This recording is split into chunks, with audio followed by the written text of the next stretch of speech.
오늘 우리가 시편 말씀 107편의 세 번째 마지막 시간인데요. 오늘은 누가 지혜 있는 자인가, 이러한 제목으로 은혜를 나누겠습니다. 여러분, 시편 107편은 이름 없는 무명의 시인이 우리가 인생살이에서 겪는 네 가지 상황 속에서 우리를 건져내시는 하나님께 감사하라, 찬양하라 하는 시입니다. 시인이 말하는 네 가지 삶이 뭐냐면, 광야 사막에서의 방황하는 삶, 흑암과 사망의 그늘로 인한 두려움, 모든 음식물을 싫어하여 결국 이르게 되는 사망의 문, 이거 질병이죠. 결국 못 먹고 죽는 거니까. 그리고 풍랑이는 깊은 바다에 던져진 같은 이 네 가지 상황은요, 결국 우리 인생이 삶에서 겪는 모든 환난을 대표하는 거예요. 그런데 하나님이 우리를 이러한 인생 상황 속에서 우리를 건져내셨다. 시인은 그것을 가리켜 기적이라고 한 것입니다. 이제 23절부터 30절까지에 보면 우리 인생의 상황 가운데 마지막 네 번째 상황이 기록되고 있어요. 근데 여기는 깊은 바다에서 일어나는 풍랑으로 인해 겪는 고통이라 그랬어요. 여러분, 바다를 아십니까? 저는 바다 그러면 여러분 어떻게 생각할지 모르지만 저는 바다가 늘 두려운 사람이에요. 유년기에 약간의 트라우마도 있고 하지만 바다는요, 그 자체만으로 우리를 두렵게 합니다. 바다에서는 아무리 큰 배라 할지라도 풍랑이 일어나면 그 배는 안전을 보장받을 수 없어요. 오늘 본문 23절 보세요. 24절, 배들을 바다에 띄우며 큰 물에서 일을 하는 자는 여호와께서 행하신 일들과 그의 기이한 일들을 깊은 바다에서 보나니. 그런데 시인은 생각만 해도 두렵게 하는 이 바다에 대해서 뭐라고 말했냐면, 큰 물에서 일하는 자들, 바다에서 일하는 사람들, 이 사람들은 하나님이 행하시는 기이한 일들을 본다는 거예요. 여기 기이한 일이 뭘까요? 이 기이한 일은 광풍이 일어나 높은 물결이 일어나는 것을 말합니다. 여러분, 바다에서 광풍이 불어서 높은 물결이 일어나는 것을 보신 적이 있습니까? 그걸 보고 멋있다 그럴 사람 없어요. 다 두려워 떨어요. 바다는 잔잔할 때는 평온하지만 그 위험이란 이루 말할 수 없어요. 그런데 이런 바다를 누가 만들었어요? 창세기 1장에 보면 창조의 셋째 날 하나님이 만드셨어요. 창세기 1장 9절 10절입니다. 하나님이 이르시되 천하의 물이 한 곳으로 모이고 묻이 드러나라 하시니 그대로 되니라. 하나님이 묻을 땅이라 부르시고 모인 물을 바다라 부르시니 하나님이 보시기에 좋았더라. 하나님이 창조의 셋째 날 만드신 바다와 육지, 이 두 개의 비율은요, 우리가 보통 바다는 71%, 육지는 29% 이렇게 이제 말을 합니다. 현대과학은 바다와 육지의 이 비율이 지상에 존재하는 모든 생명체의 생명 유지에 아주 중요하다는 거예요. 이 비율이 깨지면 생명이 위협을 받는 거니까. 바닷물은요, 공기보다 데워지기가 어렵습니다. 동시에 냉각되기도 어렵습니다. 열 용량이 공기보다 300배 이상이 되어서 태양 에너지를 비축하는 은행 같은 거예요. 지구의 열 수지를 적정하게 유지해서 급격한 온도 변화에 제동 장치를 하는, 이게 바다예요. 만일 이러한 바다가 71%의 비율이 깨지거나 없어진다면 지구는 너무 빨리 더워지고 너무 빨리 차가워져서 엄청난 기후변화로 사람들이 삶이 곤란해질 것입니다. 놀라운 것은 바다와 육지의 이 비율이 창조 이래 한 번도 바뀌지 않고 유지되고 있다는 것이죠.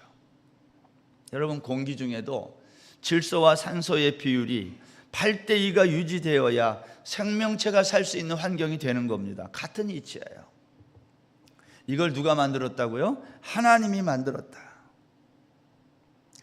물리적으로는 바다가 이러한 것이라고 한다고 칩시다. 그러면 성경이 말하는 바다의 영적 의미는 무엇일까 하는 거예요. 여러분, 성경에서 바다는 세상 나라를 암시합니다. 세상 나라를 말할 때 바다를 말해요. 창세기 1장 21절에 보면 하나님은 큰 바다 짐승들을 물에서 번성하게 했다 그랬어요. 여기 큰 바다 짐승이라고 되어 있는데 이사야서 27장에 가보면 이사야 선지자는 이 큰 바다 짐승을 용이라고 했어요. 용, 드래곤. 시편에 보면 시편 기자는 이 짐승을 리오야단이라고 했어요. 보세요. 바다의 큰 짐승, 용, 리오야단. 이것은 전부 하나님의 나라를 대적하는 세상 나라의 힘을 암시하는 거예요. 또한 성경에서 바다는 죽음과 저주를 종종 상징합니다. 그래서 오늘 본문에서 시인은 바다에서 광풍이 일어나자 사람들의 영혼이 녹는다 그랬어요. 죽을 것 같다는 거예요. 저는 바다가 고통의 끝판왕이라고 생각합니다. 여러분, 오늘 28절을 보면 인생들은 영혼이 녹는 그 고통에서 여호와께 부르짖는다 했어요. 얼마나 힘들고 어려우면 영혼이 녹는다 그랬을까요? 그리고 시인은 이 고통 속에서 여호와께 부르짖는다 그랬어요. 이것은 지난 시간에 드린 말씀과 똑같은 얘기인데 사사기의 패턴의 반복이에요. 사사기와 똑같은 패턴이 반복되는데 이게 뭐냐? 우리 인생의 모습이라는 거예요. 그런데 여기서 우리가 기억해야 될 것이 있습니다. 바다의 이 광풍이 왜 생기느냐는 거예요. 오늘 성경은 바다의 광풍을 여호와의 명령으로 일어났다 그래요. 여러분, 하나님은 왜 바다의 광풍을 보내서 우리의 영혼이 녹을 만큼 고통 가운데 우리를 몰아넣으실까요? 그 이유는 우리로 하여금 부르짖게 하기 위함이라는 거예요. 본문 28절 29절입니다. 이에 그들이 그들의 고통 때문에 여호와께 부르짖으매 그가 그들의 고통에서 그들을 인도하여 내시고 광풍을 고요하게 하사 물결도 잔잔하게 하시는도다. 여러분, 하나님은 왜 우리로 하여금 부르짖게 하실까요? 우리가 부르짖지 않고 살 수 있도록 하나님은 그렇게 하실 수는 없는 걸까 하는 거예요. 출애굽기 2장 23절에 보면 이스라엘 백성들이 애굽에서 고된 노동으로 인하여 탄식하며 고통 중에 부르짖습니다. 그때 하나님이 그들의 고통 소리를 들으시고 아브라함과 야곱에게 세운 언약을 기억하시고 이스라엘 자손을 돌보셨다 그랬어요. 여러분, 이거 가만히 보세요. 하나님은 귀가 없고 눈이 없으십니까? 왜 이스라엘 백성들이 부르짖을 때 비로소 그 고통에서 건져내시냐는 거예요. 이미 다 알고 계신데. 그것은 하나님의 관심이 우리를 고통에서 건져내시는 데 있지 않다는 거예요. 하나님은 우리를 광풍이 부는 그 바다에서 영혼이 녹는 것과 같은 그 고통에서 왜 하나님은 우리를 빨리 건져주시지 않고 우리가 부르짖을 때까지 기다리시는가? 그 이유는 하나님이 하시는 구속의 역사를 깨닫게 하기 위해서예요. 시인은 이것을 가리켜 인생에게 행하신 하나님의 기적, 구원이라고 말한 거예요. 여러분, 하나님이 이스라엘 백성들을 애굽에서 해방시켜서 가나안 땅으로 인도하실 때 성경이 이렇게 말했어요. 열흘 길이라 그랬어요. 열흘이면 갈 수 있는 길인데 하나님이 그 길로 인도하지 않고 홍해를 건너고 요단강을 건너고 이렇게 먼 길을 돌아서 가게 했어요. 이유가 뭘까요? 하나님이 고약해서 그렇습니까? 그런 것이 아닌 거예요. 그 이유를 시인이 말하는 거예요. 하나님의 기적을 경험케 하기 위함이다. 이스라엘 백성들이 홍해와 요단강을 건널 때 사용된 성경의 독특한 단어가 하나 있습니다. 그게 마른 땅이에요. 출애굽기 14장 21절을 보면 모세가 바다 위로 손을 내밀매 여호와께서 큰 동풍이 밤새도록 바닷물을 물러가게 하시니 물이 갈라져 바다가 마른 땅이 된지라. 먼지 나는 땅이 되게 했다. 이게 가능합니까? 바다의 밑에 있던 그 땅이 먼지 나는 땅이 되는 게 가능하냐 이 말이에요. 이것은요, 죽음의 바다에서 우리를 건지시는 구원을 의미하는 단어입니다. 마른 땅이. 하나님은 죽음의 바다 한 가운데에서 마른 땅, 구원을 경험하게 한 거예요. 우리를 바다 한복판으로 집어넣는 이유는 구원을 경험케 하기 위함이지 거기에 빠져 죽으라는 게 아닌 거예요.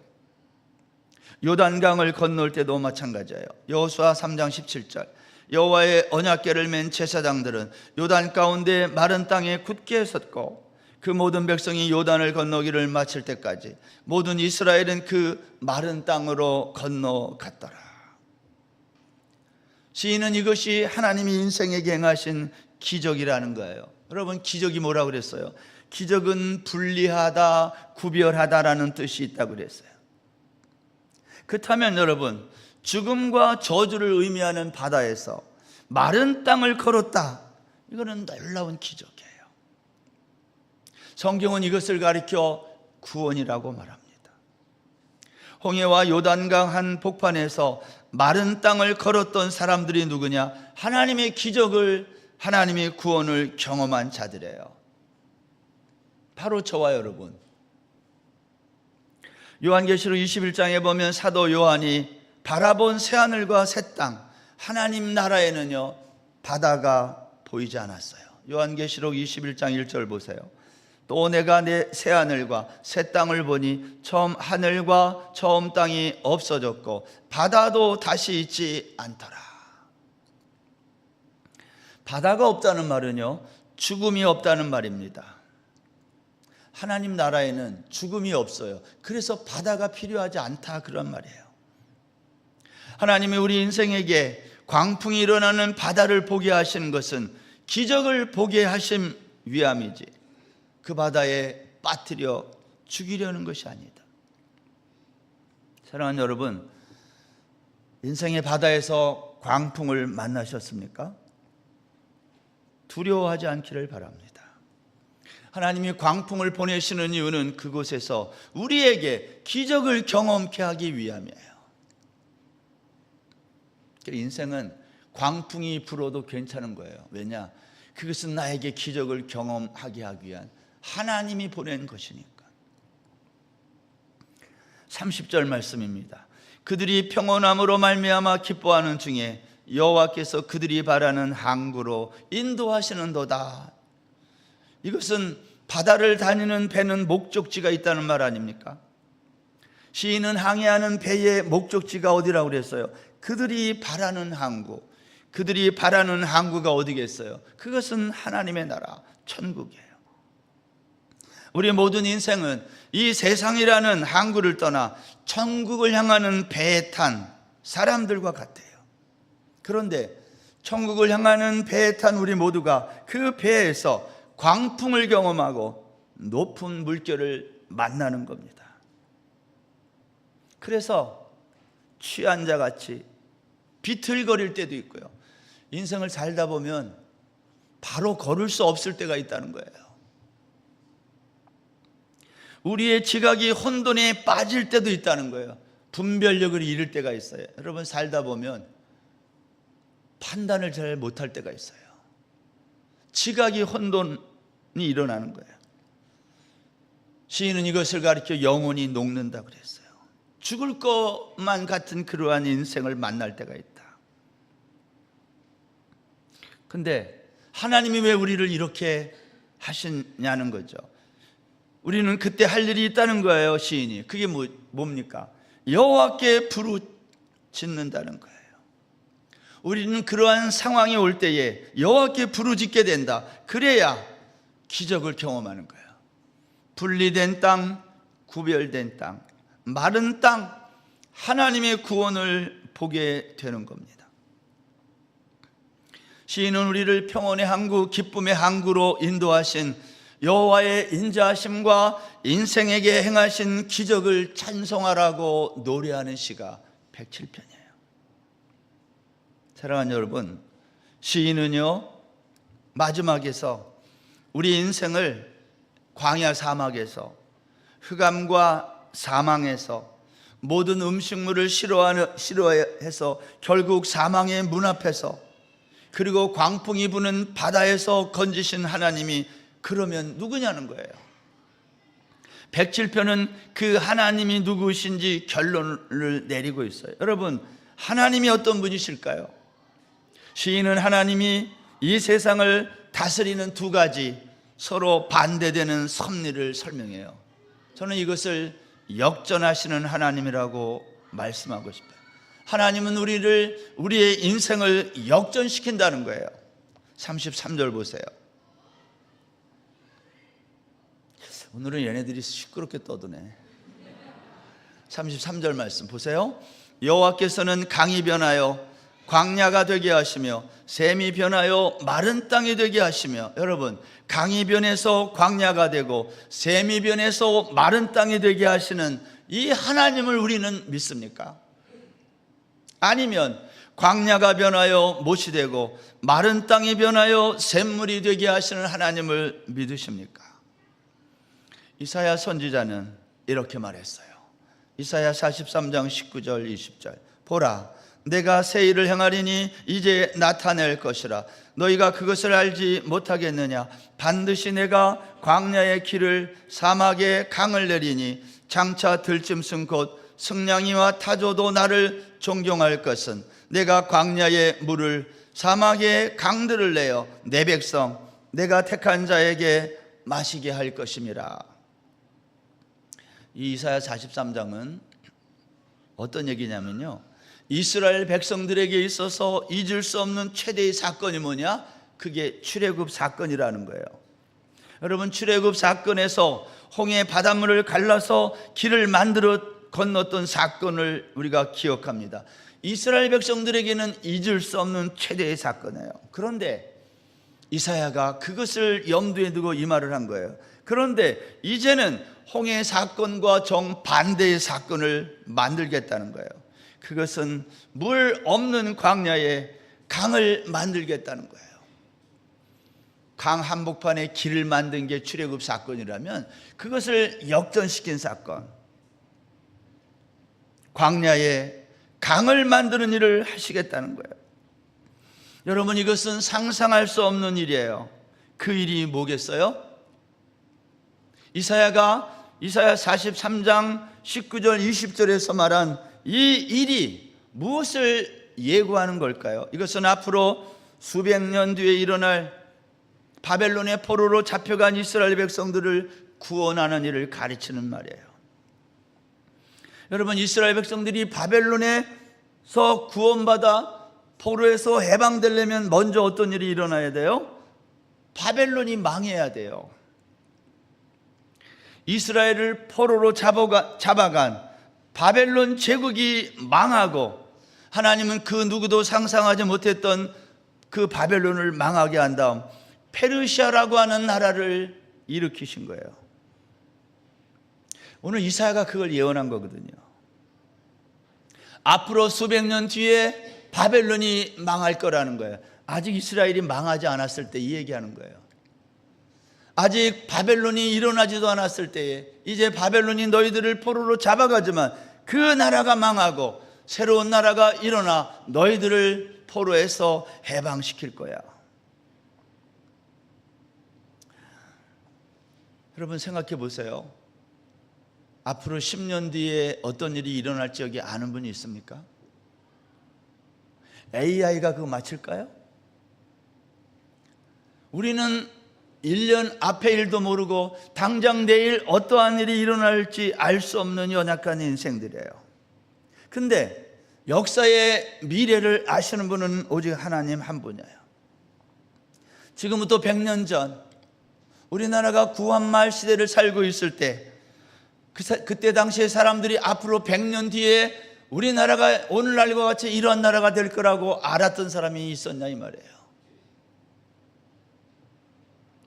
100년 전에 살던 사람이 100년이 지나면 우리 대한민국이, 우리나라가 이렇게 될 거다, 이렇게 발전된 나라가 될 거다, 이것을 알았던 사람이 없어요. 알았어도 다 죽었겠지만. 마찬가지입니다. 앞으로 지금부터 100년 뒤에 우리 대한민국이 어떻게 될지 알 수 있는 사람이 아무도 없어요. 오직 역사를 주관하시는 하나님만이 아시는 거예요. 여러분, 분명한 사실 한 가지가 있어요. 이 땅의 모든 자연은요, 스스로 변하지 않는다는 거예요. 우리 대한민국 땅이 스스로 변해서 이렇게 잘 사는 나라가 된 게 아니에요. 강이 스스로 변해서 광야가 되고, 광야가 스스로 변해서 강이 되는 법이 없어요. 광야가 강이 되고 강이 광야가 되는 것은 어디에 달렸어요? 저 하늘에 달렸어요. 하늘에서 비가 내리면 광야도 강이 되고요, 하늘에서 비가 내리지 아니하면 강도 광야가 되는 거예요. 그렇다면 무엇이 하늘에서 비를 내리게도 하고 내리지 않게도 하는 것일까? 시인은 그것이 그 땅에 사는 사람들에게 달렸다는 거예요. 34절 말씀 보세요. 그 주민의 악으로 말미암아 옥토가 변하여 염전이 되게 하시며, 그 땅에 사는 사람들의 악으로 말미암아 옥토가 염전이 됐다. 누구 때문에 이 땅이 바뀌어요? 이 땅에 사는 사람들 때문에. 열왕기상 17장에 가보면 북이스라엘의 왕 아합이 통치하던 시대에 하나님이 그 땅에 3년 동안 땅에 비를 내리지 않았어요. 이유가 뭐냐면 아합 왕이 여호와 보시기에 이전의 왕들보다 악을 더욱 행했어요. 그 악이란 하나님을 버리고 바알과 아사랴를 섬겨 예배한 죄, 그리고 또 하나는 무너진 여리고성을 다시 건축한 죄였어요. 여호수아서 6장에 보면 여호수아는 여리고성을 함락시킨 다음 이 성을 다시 건축하는 자는 저주를 받을 것이다, 그렇게 예언했어요. 500년 전에 예언한 거예요. 그런데 500년이 지난 다음 아합 왕 시대에 베델 사람 히엘이라는 사람이 이 여리고성의 터를 다시 쌓은 거예요. 하나님께서 아합 왕 시대에 이러한 죄들을 바라보시고 이 땅에 비를 3년간 내리지 않으신 거예요. 여러분, 하나님이 어떤 분이냐면요, 땅에 비를 내리기도 하시지만 가뭄이 들게도 하시는 하나님. 그런데 그렇게 하시는 이유가 누구 때문이냐? 그 땅에 사는 사람들 때문이라는 거예요. 사실 하나님은 광야가 변하여 못이 되게 하고 마른 땅에 변하여 샘이 되게 하셔서 줄인 자들이 거기 살게 하고 크게 번성하기를 원하세요. 그들의 가축의 수가 줄어들지 않기를 원하세요. 그런데 우리의 그러한 바람에도 불구하고 이 땅에는 수많은 재난이 반복되고 있어요. 수많은 가뭄과 수많은 질병과 전쟁이 끊임없이 일어나고 있어요. 이유가 뭐라고요? 시인은 그것을 이 땅에 사는 사람들이 악을 행했기 때문이라고 했어요. 그러면 시인이, 무명의 시인이 이 시를 쓸 때에 그 땅에는 어떤 사람들이 살고 있었을까요? 40절에 보세요. 여호와께서 고관들에게는 능력을 쏟아 부으시고 길 없는 황야에서 유리하게 하시나. 그 당시에 고관들이 살았다는 거예요.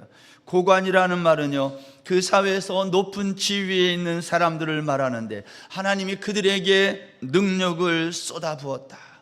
그리고 황무지에서 유리하게 하셨다는 거예요. 반대의 사람들도 있어요. 궁핍한 사람들도 살았는데 그들이 당하는 고통에서 건지시고 양떼같이 그들을 지켜줬다는 거예요. 그리고 정직한 사람들은 이것을 바라보고 즐거워하고 사악한 사람들은 말문이 막혔다. 여러분, 이 시편 107편은 자신의 이름을 밝히지 않고 쓴 무명의 시인이 이 시를 썼는데 저는 이 107편을 오늘까지 3시간에 걸쳐 여러분과 나누면서 이 무명의 시인이 이 시를 쓸 때 그 세상이 어떠한 세상이었을까를 많이 생각했어요. 도대체 이 시인이 살던 세상은 어떤 세상이었길래 이렇게 힘든 이야기를 여기에 기록하고 있을까? 얼마나 살기 힘들었고 어려운 시대였는지를 생각했어요.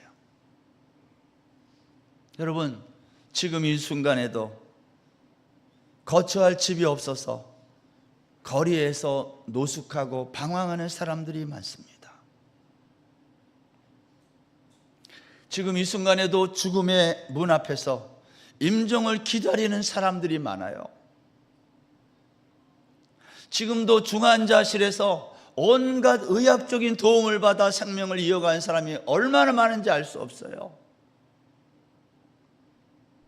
지금 이 순간에도 외롭고 추운 인생의 감옥에 갇혀 사는 사람들이 많아요. 집 밖으로 나오지 못해요. 세상이 무서워서. 어떤 사람들은 입에 어떤 음식물도 집어넣을 수 없을 만큼 몸 상태가 안 좋은 사람도 있어요. 여러분, 내가 지금 예배 드리는데 시장길을 느끼면 그 사람은 행복한 사람이에요. 빨리 예배 끝나지, 지금 밥 먹어야 되는데. 시장길을 느끼면 그 사람은 정말 건강하고 행복한 사람이에요. 어떤 사람은 진수성찬을 앞에 차려놔도 한 젓갈도 못 먹어요. 제가 코로나 델타 걸렸을 때, 그렇게 맛있는 김치가 소금 덩어리라는 걸 그때 처음 알았어요. 한 젓갈도 못 먹었어요.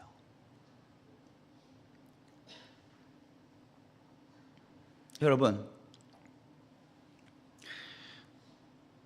오늘 이 순간에도 수많은 사람들이 이와 같이 어려운 삶에 막다른 골목에 서서 괴로워하고 있어요.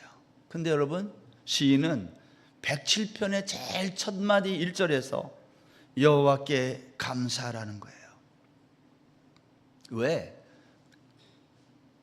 삶이 아무리 힘들고 고통스러워도 하나님은 인생의 여러 절망적인 상황에 갇힌 우리를 건지시고 모으신다고 말씀해요. 오늘 이 자리에는요, 인생의 여러 상황에 놓인 성도들이 함께 모여 앉아 있는 거예요. 각각의 상황이 다 다르지만 분명한 것은 하나님이 우리 각각의 상황에서 우리를 건져서 이 자리에 모아 놓으신 거예요. 저는 이 자리가 그래서 삶의 상황을 바꾸는 역전의 자리라고 믿습니다. 광야에 길을 내시고 사막에 강을 만드시는 하나님을 경험하는 자리, 그 자리가 이 자리예요. 동시에 반대의 경험을 하는 것도 이 자리예요. 강이 변하여 광야가 되고 샘이 변하여 마른 땅이 되는 것도 경험하는 자리가 이 자리예요. 이 자리는 어떤 사람에게는 능력을 받는 자리이기도 하지만 어떤 사람에게는 고통에서 건짐을 받는 자리가 이 자리예요.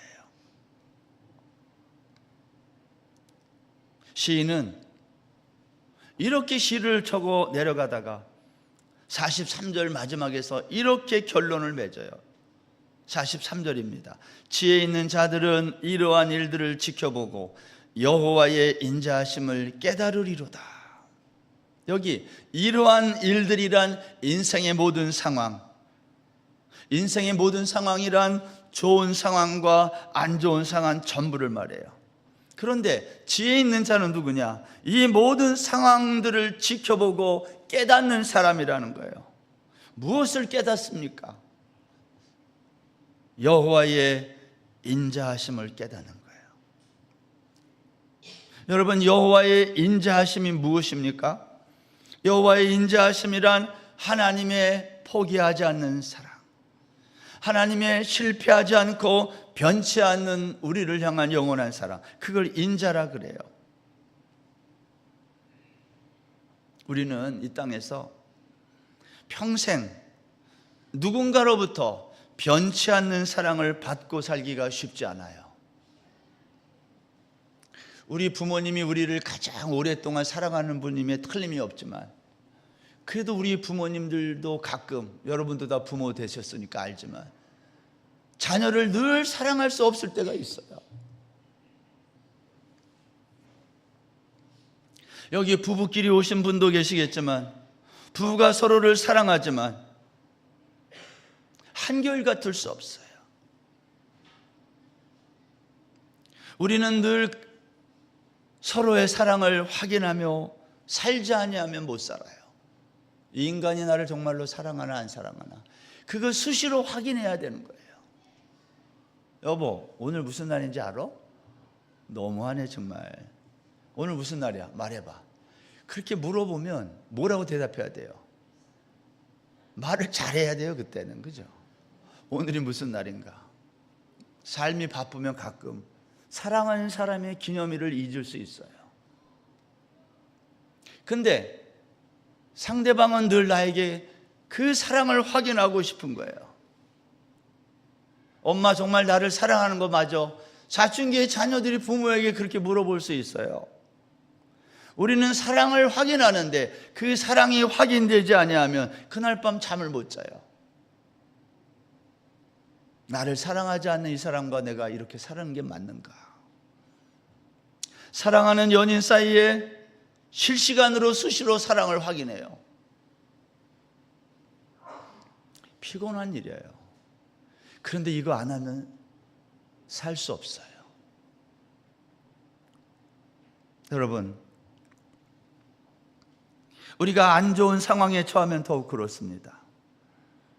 내가 잘 나갈 때는 나를 사랑하는 척하더니 내가 안 좋은 상황에 빠지니까 이제는 날 모르는 척하는구나. 그게 너무 서운해서 잠이 안 와요.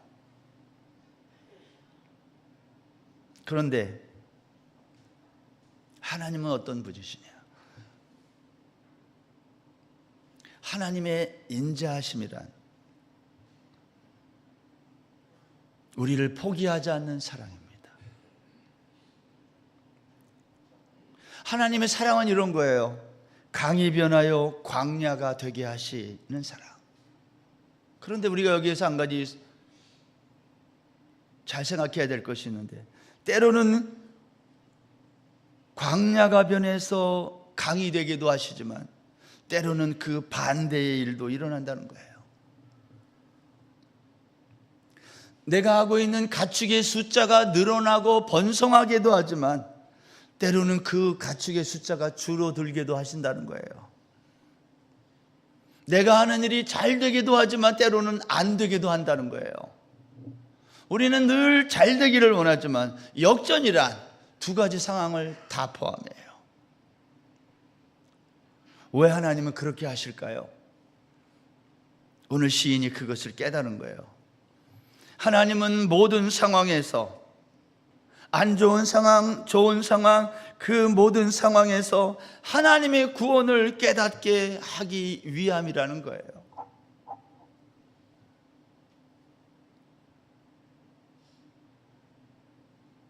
제가 어저께 김진중 권사님 공항에서 비행기 이제 타러 가는 뒷모습을 이렇게 봤어요. 그분이 25살에 태국에 오셨다는데 정말 가방 하나 들고 가시는 거예요.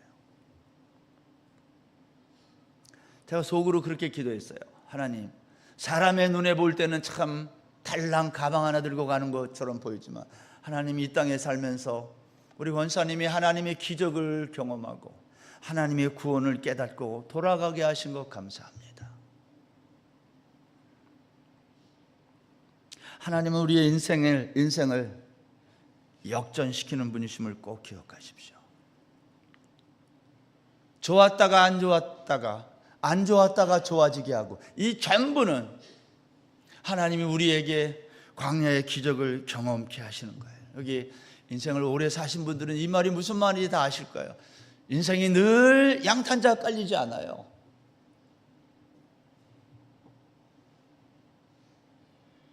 버스표 한 장이 없어서 버스를 못 타고 걸어가야 했던 시절도 있고, 라면 하나를 사가지고 4등분 나눠가지고 그 한 4분의 1 조각을 먹으면서 삶을 지탱해 했던 사람들, 우리 주변에는 이러한 사람들이 허다합니다. 왜 하나님은 우리를 이렇게 하실까요? 우리가 미워서가 아니라 모든 상황에서 하나님의 기적을 경험케 하는 거예요. 하나님의 구원을 깨닫게 하기 위해서. 오늘 이 무명의 시인은 그 사람을 가리켜 지혜 있다 말이에요. 지혜 있는 사람이 누구인가? 하나님이 행하시는 구원의 일, 인생의 모든 상황, 광야 사막 같은 곳, 감옥에서, 깊은 바다에서 밥 한 숟가락 먹을 수 없는 그러한 사망의 문턱 앞에서 이 모든 일들을 하나님이 우리에게 행하시는데, 그걸 지켜보고 뭘 깨달아요? 하나님의 인자하심을 깨닫는 사람, 그 사람이 지혜 있는 사람이라는 거예요. 여러분, 오늘이 1월 마지막 주일입니다. 2026년 이 앞에 써 있죠. 광야에서 기적을 경험하는 교회. 저는 올 한 해 우리 교회가 이런 교회가 되기를 원하고, 여러분 한 사람 한 사람이 그러한 기적을 경험하기를 바랍니다. 근데 그 기적이란 이 시인의 표현에 의하면 흔히 말하는 걸로 세상에서 대박나는 일이 아니에요. 이것은 여호와의 인자하심을 깨닫는 거예요. 그 사람이 하나님의 구원을 깨닫고 어떠한 인생의 상황 속에서도 하나님께 감사하고 찬양하는 사람이라는 거예요. 혹시 안 좋은 일로 힘든 마음으로 이 자리에 오신 분이 있나요? 하나님은 그 자리를 통해 기적을 경험하게 하신다는 거예요. 그 사람이 지혜 있는 사람이에요. 이 한 주간 무명의 시인이 말하고 있는 이 지혜 있는 사람의 주인공이 저와 여러분 다 되시기를 주의 이름으로 축원합니다.